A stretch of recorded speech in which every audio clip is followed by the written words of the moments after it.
Assalamualaikum warahmatullahi wabarakatuh.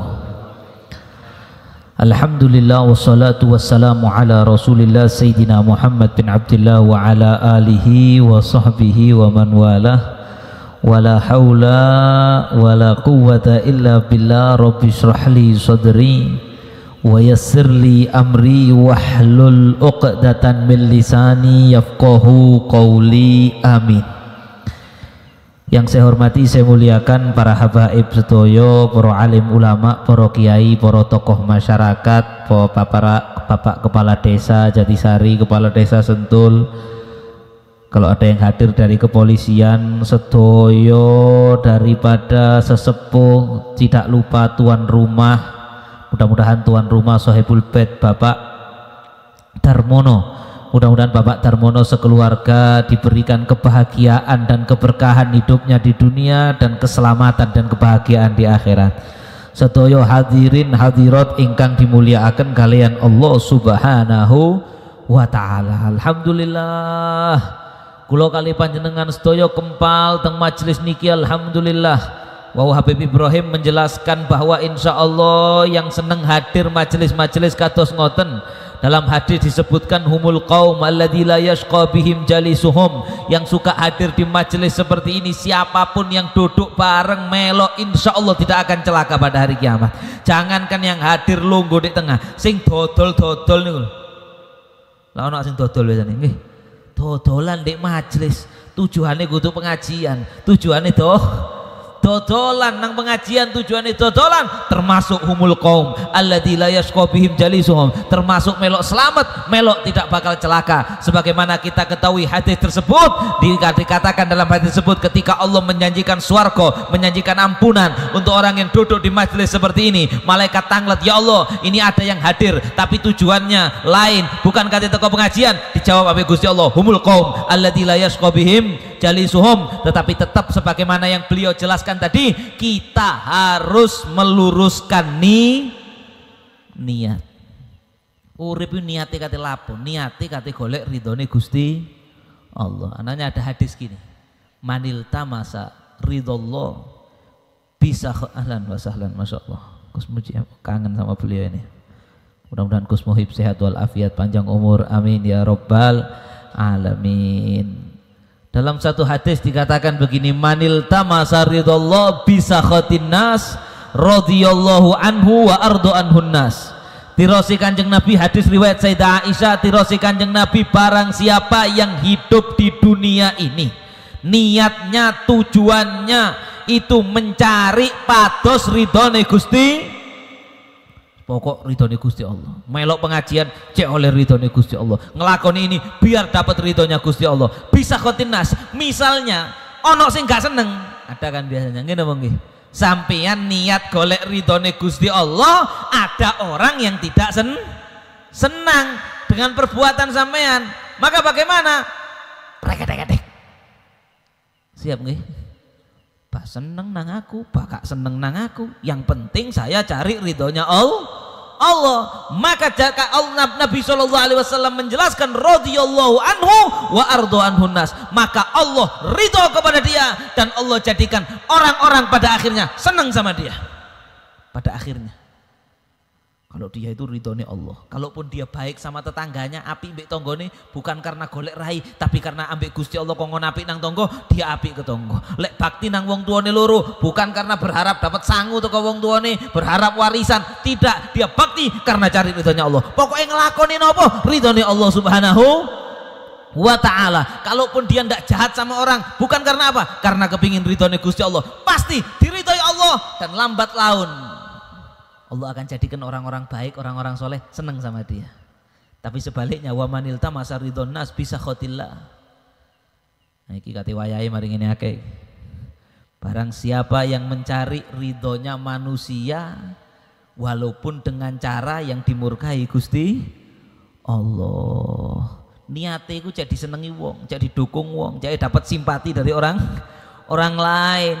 Niatnya seperti itu, caranya apapun gak peduli, walaupun pakai cara yang dimurkai Allah, masih Gusti Allah murka gak peduli, masih dosa gak peduli, masih haram gak peduli, sing penting ya apa carane aku disenengi wong, aku didukung sama orang biar saya ini baik di matanya manusia, cara apapun dipakai, bahkan nang dukun barang turun Pak tadi no aku ini auraku ini aura yang kalau setiap orang ketemu saya aku moro-moro tunduk moro seneng ya apa carane, waduh dukun ini mau ditoni meneng tok subhanallah, ditoni tonggone ngamuk, ditoni dukun meneng barokah jarene.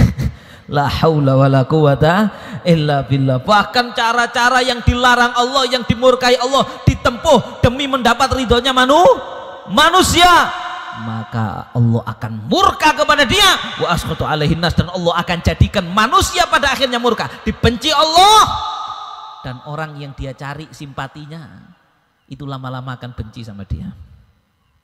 Sampeyan kepingin ro bukti berapa banyak uang niku biyen cari dukungan dengan cara yang dimurkai Allah, barang wis dadi di demo mbek wong sing biyen belani. Nggih napa nggih? Dibenci sama yang dulu belani. Inilah yang terjadi. Mudah-mudahan kita dijauhkan oleh dari hal-hal seperti itu. Jika kita luruskan, pokoknya ngelakoni apapun niate golek ridhone Gusti Allah. Ono sing komentar ada yang begini, illam yakun alayya ghadab fala ubali. Yang penting Gusti Allah gak murka, saya tidak peduli. Termasuk ini maring ini wayani kurban ya. Bentar lagi waktunya kurban.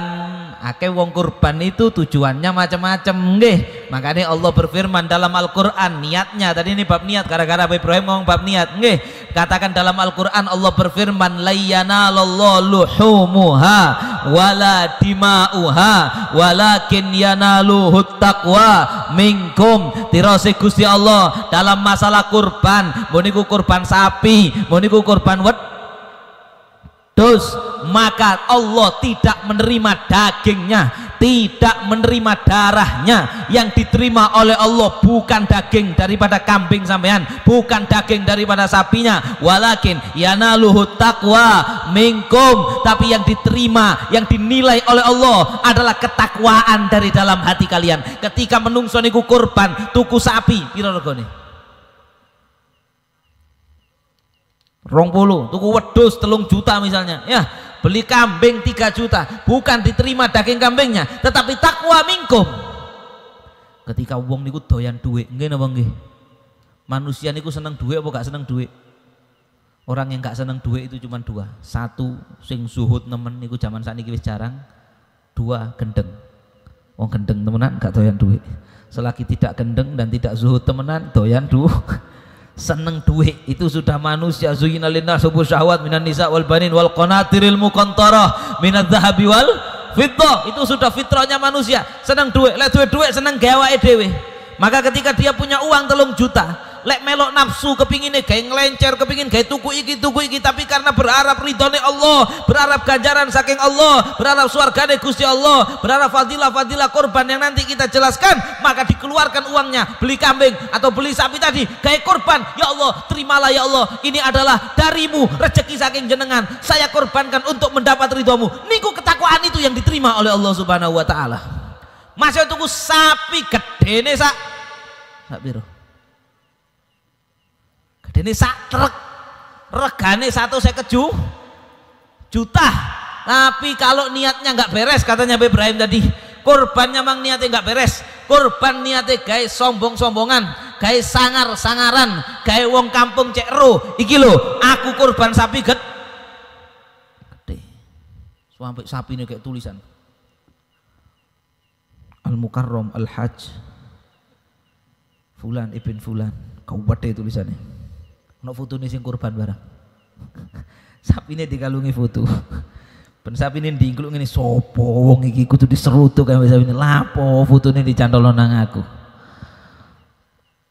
Ono maneh kurbane diupdate status. Dijak selfie. Sapine dirangkul dijak selfie ngene. Terus ono caption nih, ini kurbanku, mana kurbanmu? Oh, Ya itu kembali ke niatnya. Kalau ada yang gitu kita tidak usah menghakimi. Kalau niatnya dia memotivasi orang lain biar berkurban, baik. Nggih napa nggih. Tapi lek niatnya pamer, niatnya riak, niatnya itu, maka percuma metu duit tuku sapi rego 150 juta. Ganjaran dapat enggak?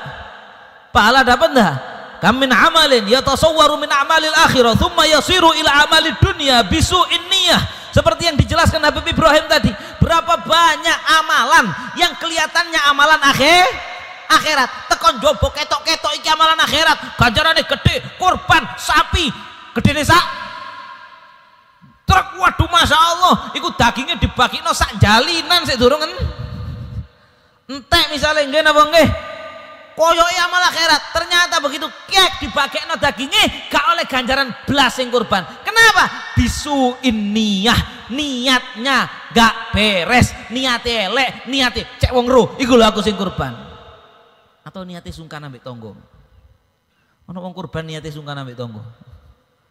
Lah yo Bib, berapa waktu yang lalu kalau diundang teng majelisnya Ustaz Solihin ini ceramah tentang masalah kurban. Menjelaskan hadis misalnya orang yang uangnya banyak tidak mau kurban itu fala yaqrabanna musallana. Mari ngono mari krungu hadis ngono. Akhirnya kate gak kurban itu karena awake cukup, kate gak kurban sungkan. Akhirnya wis gara-gara pengajian akhirnya kurban. Aku lek gak kurban kok dipaidu tonggo. Lek gak kurban dipaidu tonggo. Jadi akhirnya kurban niatnya cek gak dipaidu tonggo, cek gak dirasani tonggo, bukan berharap ridho pahala saking Gusti Allah, maka kanok gunai tiwas guak duwe. Makanya niat itu segalanya. Yang disampaikan Nabi Ibrahim tadi, niat itu niat segalanya. Innallaha la yanzuru ila a'malikum, innallaha la yanzuru ila ajsamikum wala ila a'malikum walakin yanzurullah ila qulubikum wa niyatikum. Allah tidak melihat daripada dohirnya amal kalian, kurbannya, sembayangi, posoi, bukan dohirnya, tetapi yang dilihat dan dinilai oleh Allah dalamnya hati dan niat. Apalagi masalah kurban niki adalah sunnatu abikum Ibrahim dirose Kanjeng Nabi. Nggih. Adalah ngikuti sunnahe Kanjeng Nabi Ibrahim. Lah yo napa ceritane? Wis kula mboten cerita dawa, mari ngene Gus Muhib. Nggih. Singkat saja, kan sampean eling gak ceritane Nabi Ibrahim? Eling napa mboten? Nabi Ibrahim niku rabi bertahun-tahun dereng gak ada keturunan. Mungkin sampean gak ada kenalan ataupun temen ataupun saudara yang menikah setelah sekian tahun belum punya anak. Goyang niku. Nggih napa nggih? Niku direwangi pijet rono rene, direwangi berobat rono rene, benono pengajian, buka banyu, ndonga kepingin apa? Kepingin duwe anak. Nabi Ibrahim niku habis menikah sampai 40 tahun. Pinten tahun? Umurnya panjang beliau. 40 tahun tidak punya anak. Bendino ndonga, Rabbi habli minas sholihin. Ya Allah, berikanlah saya anak yang soleh. Bendino 40 tahun. Setelah 40 tahun, fabasyarnahu bihulamin halim. Setelah 40 tahun dikasih sama Allah anak. Ya niku Nabi Ismail yang Allah beri kabar gembira, ini anak bakal jadi anak bijaksana. Yuk nopo senengi kira-kira. Ada pengantin, manten anyar oleh saulan bojone langsung meteng duwe anak. Yo seneng. Model kula niki. Anak saya yang pertama sekarang lagi sakit, sampeyan tunggaken kok terakhir njaluk barakatul Fatihah, mudah-mudahan diberi kesembuhan oleh Allah Subhanahu wa taala. Saya dulu habis menikah oleh saulan istri saya mengandung. Punya anak yo seneng. Tapi ndak sama, ada orang menikah 10 tahun gak duwe anak, moro duwe anak luwe cinta sing 10 tahun gak duwe anak. Nggih napa nggih? Waduh, karena ini sudah ditunggu-tunggu ketika lahir Nabi Ismail, sewenenge Nabi Ibrahim, waduh ini penerus saya, ini yang melanjutkan saya. Tapi apa sama Allah diperintahkan kait lahir niki sik procot. Wah, Ibrahim bawa ke satu tempat namanya Bakkah. Nabi Ibrahim gak ero Bakkah iku ndi opo keadaannya. Wis pokok mbek Gusti Allah dikongkon manut. Itu hebatnya Nabi Ibrahim. Makanya kita dalam Quran itu sama Allah disuruh nyuntuk Nabi Ibrahim. Qad kanat lakum uswatun hasanah fi Ibrahim. Makanya Nabi Ibrahim iki panutono. Qad kanat lakum uswatun hasanah fi Ibrahim walladzina ma'ah. Dirose Gusti Allah telah jelas suri tauladan yang baik ada di dalam dirinya Nabi Ibrahim dan orang-orang yang ada di sekelilingnya. Makanya sampean kudu nurut mencontoh Nabi Ibrahim. Nabi Ibrahim niku diantara hebatnya dikongkon apa ambek Gusti Allah? nurut. Budal nang bakah, budal. Anak sik bayi, coba lek kula. Yo ya Allah iki arek sik ket lahir tak enteni 40 tahun mosok sak gawa nang ndi kok kono lek kena angin ya apa lek misale nggih napa nggih. Misale kena virus flu ya apa lek pilek ya apa. Nabi Ibrahim berangkat. Budal perjalanan jauh sampai di Bakkah, kaget Nabi Ibrahim. Loh, ini pernah saya ceritakan di Riyadhus Shalihin setahun yang lalu, tapi perlu dibaleni maneh nggih. Ojo sampai wong Islam iki gak ngerti sejarah ini, wajib apal ngelontok di luar kepala ini. Sampai ning ngene Bakkah, kaget Nabi Ibrahim. Loh, gak ono genteng, gak ono galvalum. Ndak ada rumah, omah siji gak ono. Kosong tanah, watu lemah, lembang ini di sekelilingi bukit. Nabi Ibrahim lihat, waduh, tapi mbek Gusti Allah kok ngrene, mudun. Sampai di bawah diperintahkan mbek Gusti Allah. Wah Ibrahim, sekarang kamu pulang, anak bojomu tinggalan ndek kene. Kira-kira lek sampean nek nopo? Hah? Anak bojomu tinggalan ndek kene. Nabi Ibrahim langsung, karena iku perintahane Gusti Allah, tapi kate ngomong nang anak bojone ke istrinya Siti Hajar, kate ngomong gak iso, langsung balik badan melayu Nabi Ibrahim. Diuber mbek sing wedok. Mas ate nang dejo tinggal di kene Mas, aku lek di kene aku gak ono apa-apa, ndak ada air, ndak ada rumah, ndak ada makanan. Gimana iki nggo arek bayi ini? Ngene apa nggih? Nabi Ibrahim mboten oleh. Karena Nabi Ibrahim itu bukan suami yang brengsek. Coba lek sampean ninggal bojo ngono ya karena brengsek biasanya. Karena Siti Hajar itu tahu Nabi Ibrahim itu tidak mungkin meninggalkan tanpa sebab. Tengah-tengah nguber Siti Hajar sadar, bertanya, Allah alladzi amaraka bihadza, wahai suamiku, apakah Allah yang memerintahkan panjenengan melakukan ini, ninggal aku ndek kene? Nabi Ibrahim dingkluk ngene tok, gak wani noleh. Ketika dingkluk senyum Siti Hajar. Coba bojo sampean. Ketika dingkluk Siti Hajar senyum, jari Siti Hajar, idzan la yudayyi'anallah. Kalau perintahnya Allah, budal wahai suamiku, aku gak kira disia-siakno ambek Gusti Allah, ditinggal.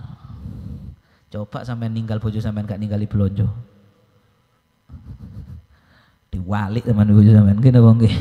Tapi ndak boleh ninggal istrinya. Sampean kudu Nabi Ibrahim, sampean gak diperintah Allah untuk ninggal istri. Aja kok mulai teko kene, Bu aku ate ngikuti Nabi Ibrahim.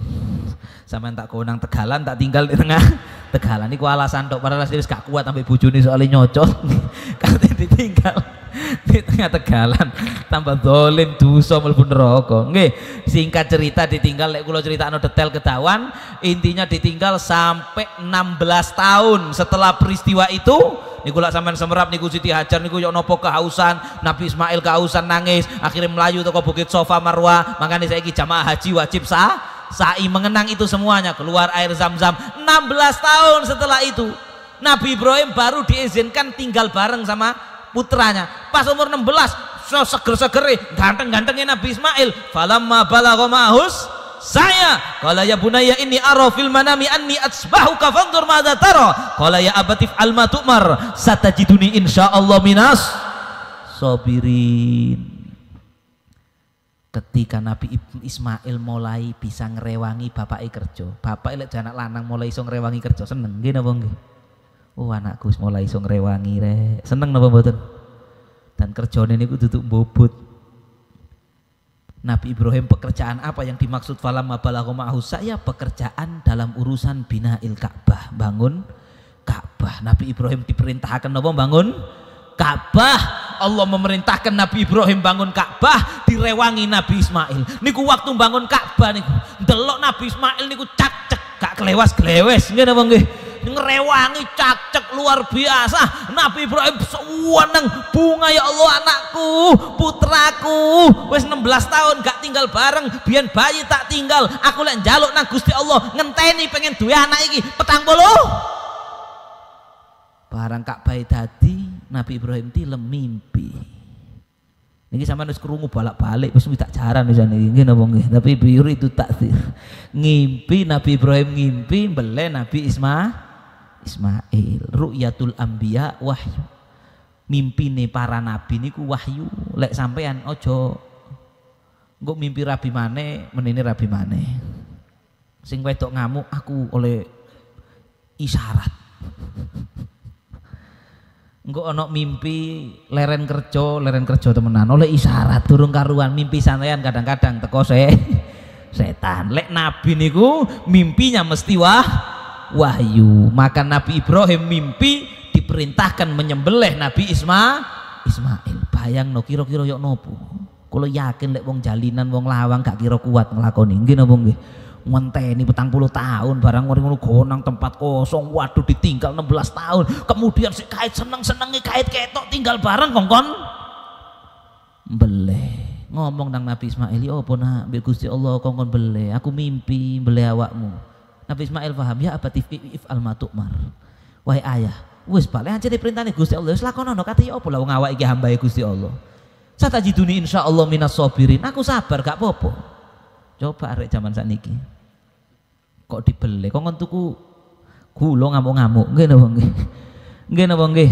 Masya Allah, Nabi Ismail niki contoh pemuda-pemuda luar biasa. Ketika diperintah Allah, wong kita hambanya Allah, dikongkon apa mbek Gusti Allah nurut, walaupun kongkon dibeleh. Masa kaya kula kali panjenengan dikongkon sembayang subuh tok gak abot mek kari ngene 5 menit itu kadang-kadang protes. Waduh Bib gak iso ta Bib, subuh iku diganti jam 09.00. Kok gak njaluk dijeguk teko mburi.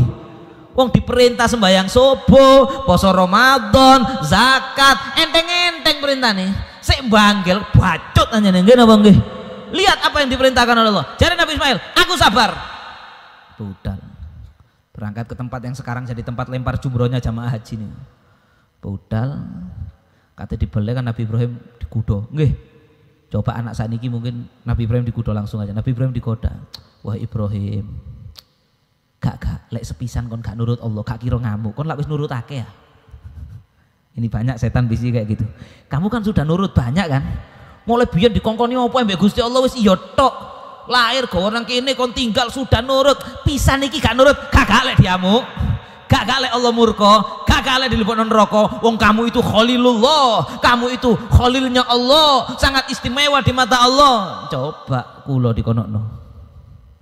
Iya yo, aku sembayang wis suwe gak lek sembayang, gak sembayang pisan pindho paling Allah gak ngamuk. Akhirnya gak sembayang. Tapi Nabi Ibrahim lihat jadi contoh njupuk watu diantem watu. Setan niku mangkane lempar jumroh niku simbol niku untuk menghayati cerita iki. Ya jongkok lunga kaji.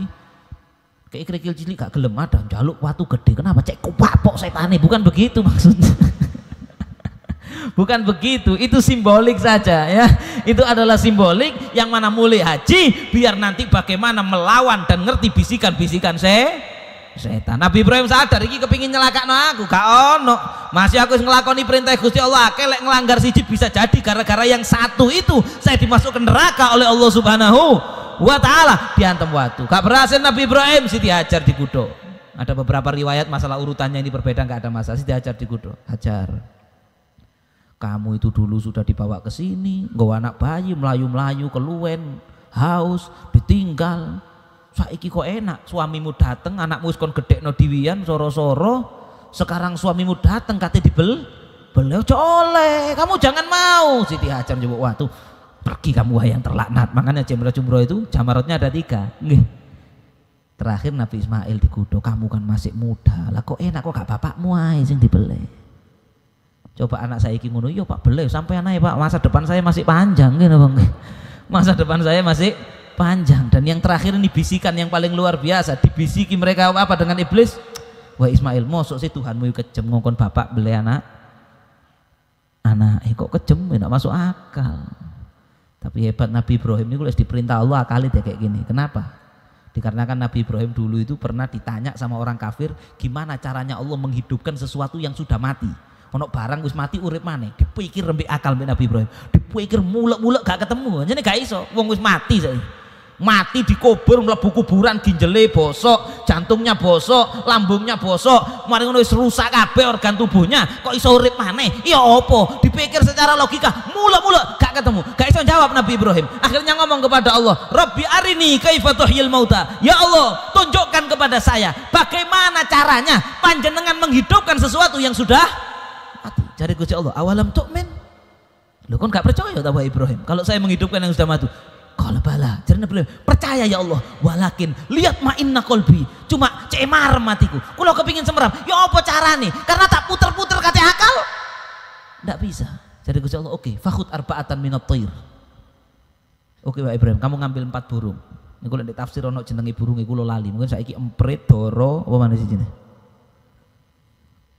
Emprit kaji, padahal nggak tolong kaji oleh gelar kaji, masya Allah. Nih, emprit kaji, doro,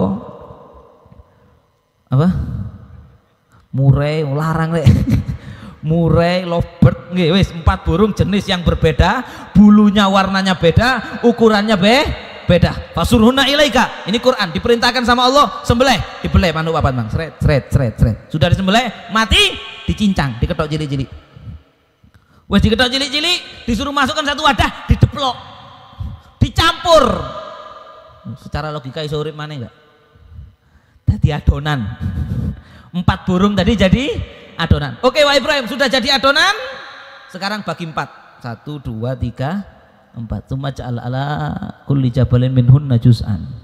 Ambil 4 bagian, setiap satu bagian taruh di bukit sini satu di bukit sini, satu di bukitnya deket-deket. Nabi Ibrahim bisa lihat 4-4-nya. Tsumma uhunna ya'tinaka sa'ya. Diceluk oleh Nabi Ibrahim. Hei burung, dengan izin Allah datanglah. Niku 4 langsung balik mana?